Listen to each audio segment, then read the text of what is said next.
Well, Chapter 75 is finally here, and if I am being perfectly honest, I have felt every single range of emotions, from the highest points of hype to the lowest points of anger and frustration, to just a final point of indifference.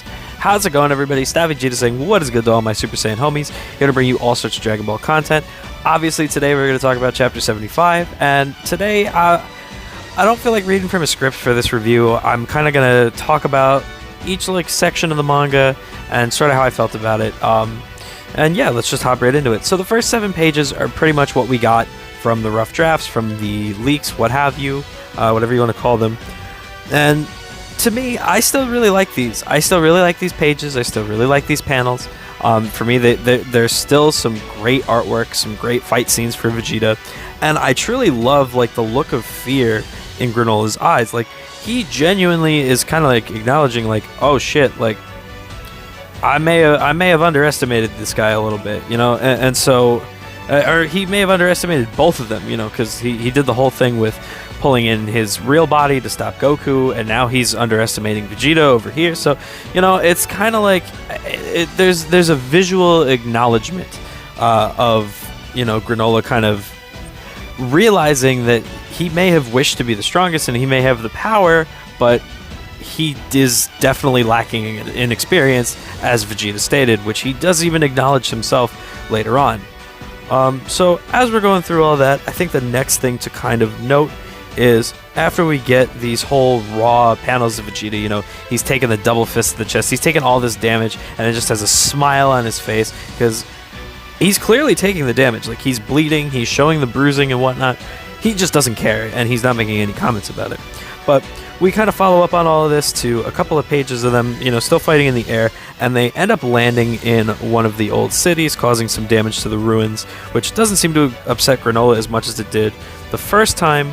But yeah, that's kind of that. And then we kind of get Vegeta explaining to Granolah what a god of destruction is, and Granolah even says to him, oh, okay, so the god of destruction granted you this power, you were given this power just like I was given my power.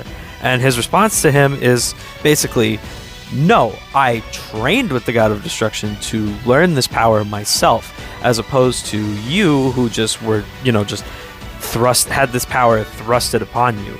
And so that's kind of, that's kind of where that I think what does this for me is this puts into perspective really how underknown the gods of destruction are. Because when they show up in Super, it's a whole revelation, and it's kind of well, where have they been the whole time? And why didn't anybody say anything before? But it just goes to show how in the dark the rest of the universe is about the gods. And in reality, Universe 7 was fighting for the entirety, or the Z fighters were fighting for the entirety of Universe 7, but I can guarantee that most of Universe 7 didn't even know that there were A, multiple universes, or B, gods like Zeno, Beerus, the other gods of destruction, the angels. They have no idea. So, this just puts that really into perspective again, and I really, really like that, because it does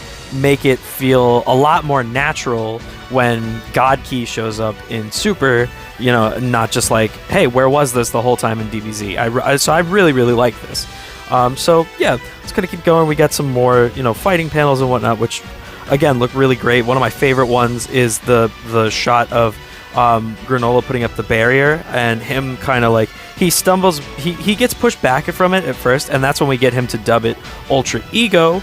But then he goes straight through the barrier and just kicks him right in the face. Now, on the topic of Ultra Ego, this to me, I don't like it. I don't dislike it, but I don't like it. Because for me, it really feels like they're making a dig at Vegeta. It feels like they're saying, yeah, he just has a really big ego.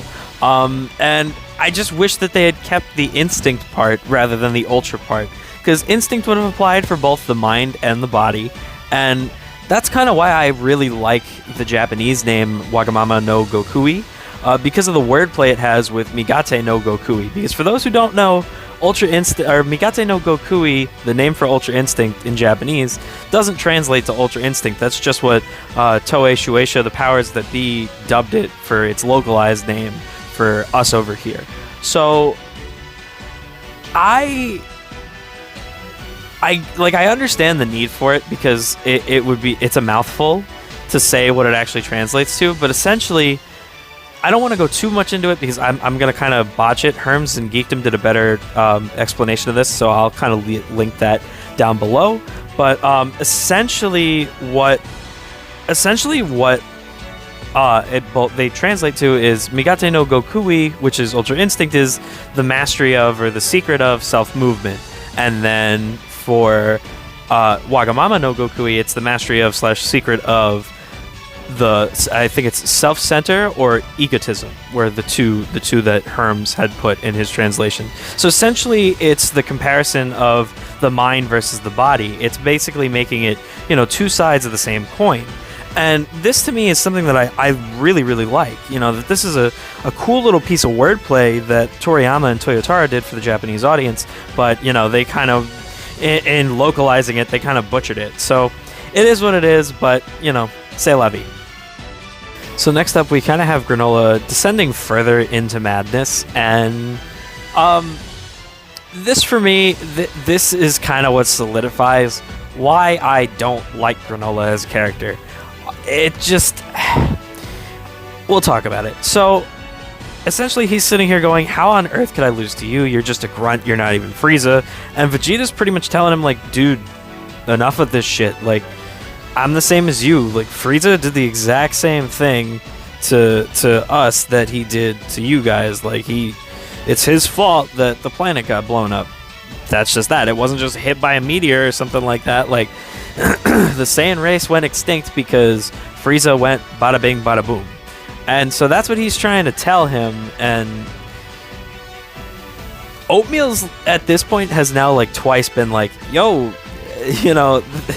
their stories add up. Like, it's not like, it doesn't sound like BS. Like, maybe we should, try and work together with them? Question mark? He doesn't say that, but, it at least sounds like he's trying to, like, be like, hey, maybe we've been played by the heat. Like, he's at least kind of, like, understanding that. And then Granolah, being the stubborn mule that he is, even though he's accepted that, hey, yeah, maybe, they're also victims of Frieza, is gone, nah, still want revenge on these two that were children when all this stuff happened. And he literally throws away his ally.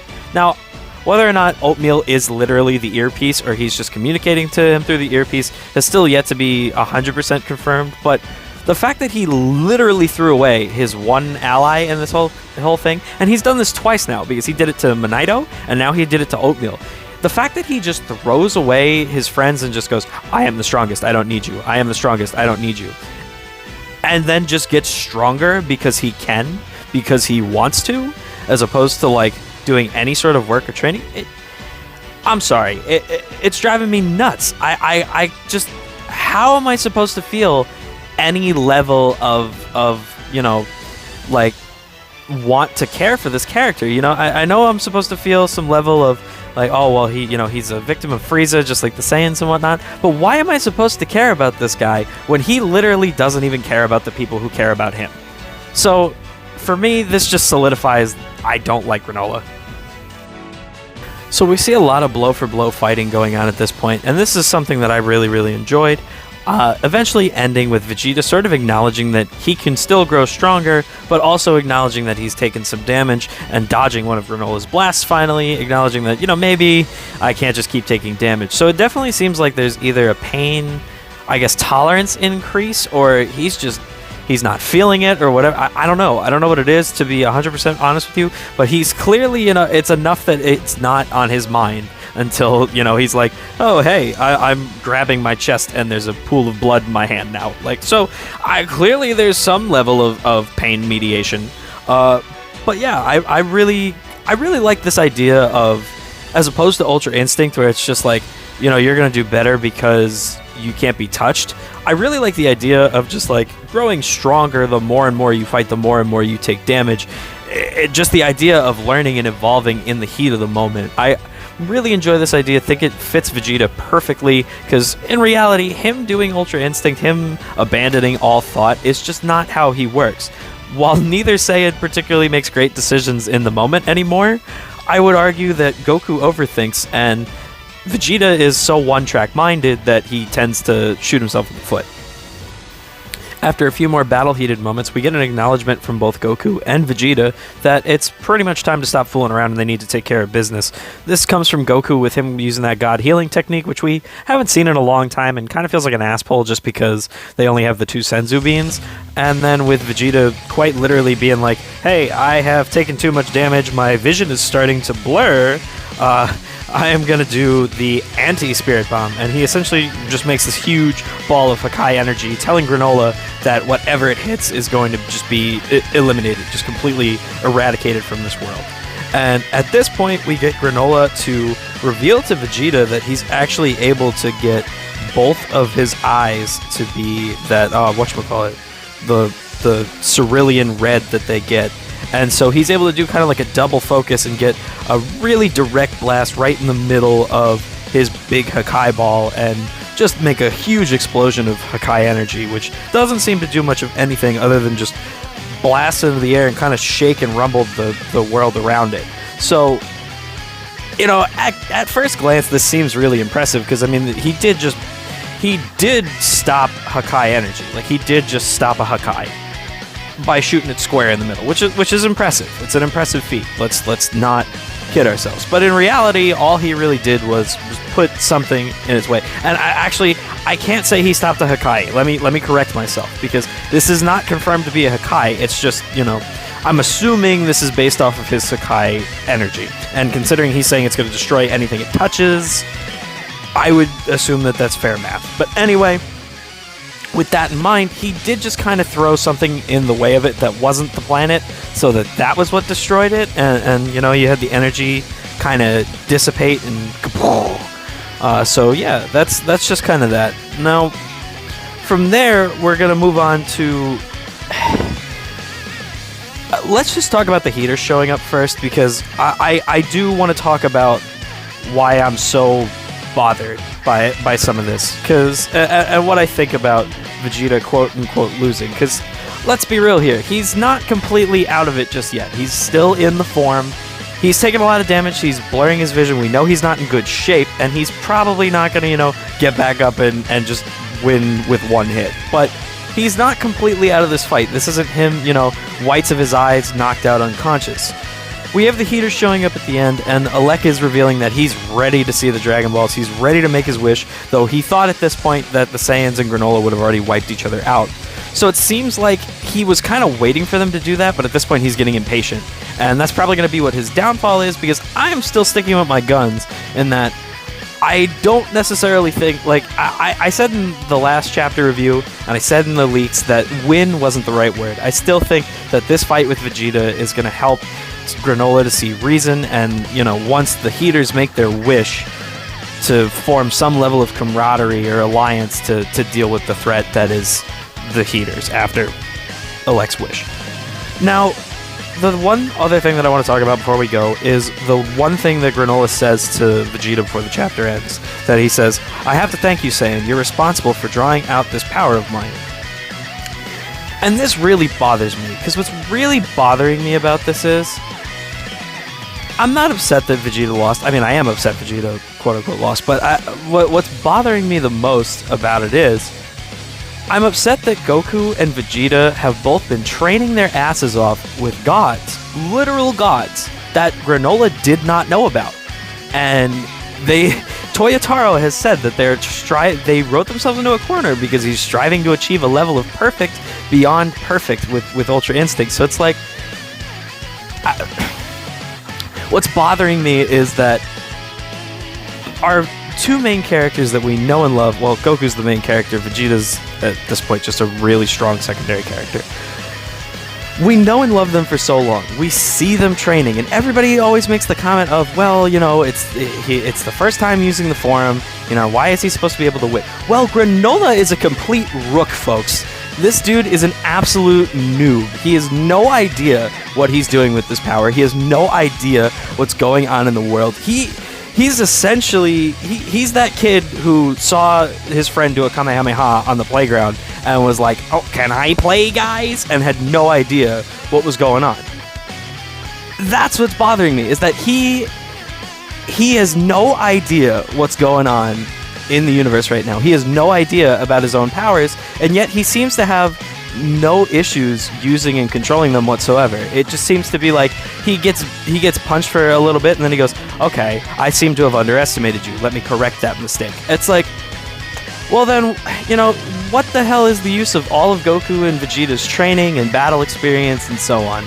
So I think that's, for me, what's bothering me the most. It's not that Vegeta himself lost, it's that both Goku and Vegeta are just everything they've done is just being thrown to the wayside. And I was kind of hoping for better, considering all the development that we got for UI in the last arc, all the development that they were doing Vegeta in the last chapter, in the chapters with Beerus and Whis while they were training. They did all sorts of character development for them, and yet it seems like they have nothing to show for it. So that's what I'm upset about, but that's just me. Let me know what you guys thought about all this down below, and I will see you all in the next one. Peace out.